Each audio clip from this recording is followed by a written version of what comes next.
بسم اللہ الرحمن الرحیم۔ بس لاہور سے ایبٹ آباد جا رہی تھی۔ جب بس اسٹیشن سے چل پڑی تو فرنٹ سیٹ پر بیٹھے ایک بزرگ جس نے بہت اچھے کپڑے پہنے ہوئے تھے کھڑے ہو گئے اور باقی مسافروں سے مخاطب ہو کر کہا، میرے بھائیوں اور بہنوں، میں کوئی بیکاری یا گداگر نہیں ہوں۔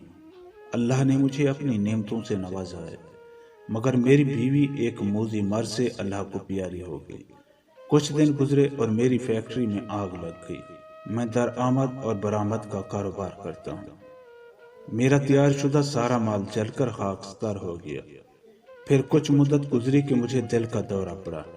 رشتہ داروں نے جب یہ محسوس کیا کہ اس کے برے دن آنے لگے، انہوں نے ہم سے رابطہ منقطع کر لیا۔ ڈاکٹروں نے میرے بچنے کی ضمانت کم ہی دی ہے۔ میری ایک جوان بیٹی ہے، اس کا کوئی وارث نہیں رہے گا۔ مجھے اس کی فکر کھائی جا رہی ہے اور اس شخص کی ہچکی بند گئی۔ یہ جوان سال لڑکی جو پاس میں بیٹھی تھی اٹھی اور باپ کو سہارا دے کر سیٹ پر بٹھا دیا۔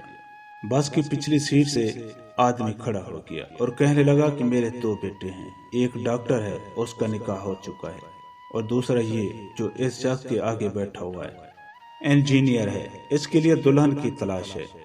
میں اس بزرگ سے درخواست کرتا ہوں کہ یہ اپنی بیٹی کا نکاح میرے اس بیٹے سے کر دے۔ میں وعدہ کرتا ہوں کہ اس بچی کو کبھی باپ کی کمی محسوس نہیں ہونے دوں گا۔ لڑکا کھڑا ہو گیا اور کہا کہ مجھے رشتہ قبول ہے۔ بس میں موجود ایک مولوی صاحب کھڑے ہو کر کہنے لگے، یہ سفر بہت مبارک ہے۔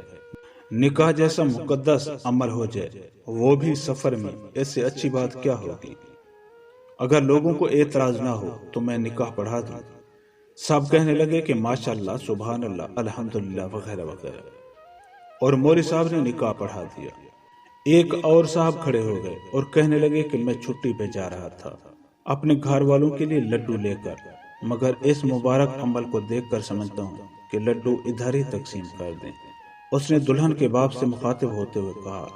دلہن کے باپ نے ڈرائیور سے کہا کہ ڈرائیور میاں، 5 منٹ کسی جگہ بس روک دینا تاکہ سب مل کر منہ میٹھا کر لیں۔ ڈرائیور نے کہا کہ ٹھیک ہے بابا جی۔ مغرب کی نماز کے بعد جب اندھیرا ہونے لگا تو لڑکی کے باپ نے ڈرائیور سے بس روکنے کو کہا اور سب مسافر مل کر لڈو کھانے لگے۔ لڈو کھاتے ہی سب مسافر سو گئے۔ ڈرائیور اور کنڈکٹر جب نیند سے جاگے تو اگلی صبح کے 8 بجے تھے، مگر دلہن اور دلہا، ان کے 2 باپ، مولوی صاحب اور لڈو بانٹنے والا بس سے غائب تھے۔ اتنا ہی نہیں بلکہ کسی مسافر کے پاس نہ گھڑی، نہ چین، نہ پیسے، بلکہ کچھ بھی نہیں تھا۔ ان کو یہ 6 ممبر کا گروپ مکمل طور پر لوٹ چکا تھا۔ خیر رہنے دیں، اصل بات یہ ہے کہ بڑے کہتے ہیں کہ سفر میں کسی سے کچھ نہ کھائیں۔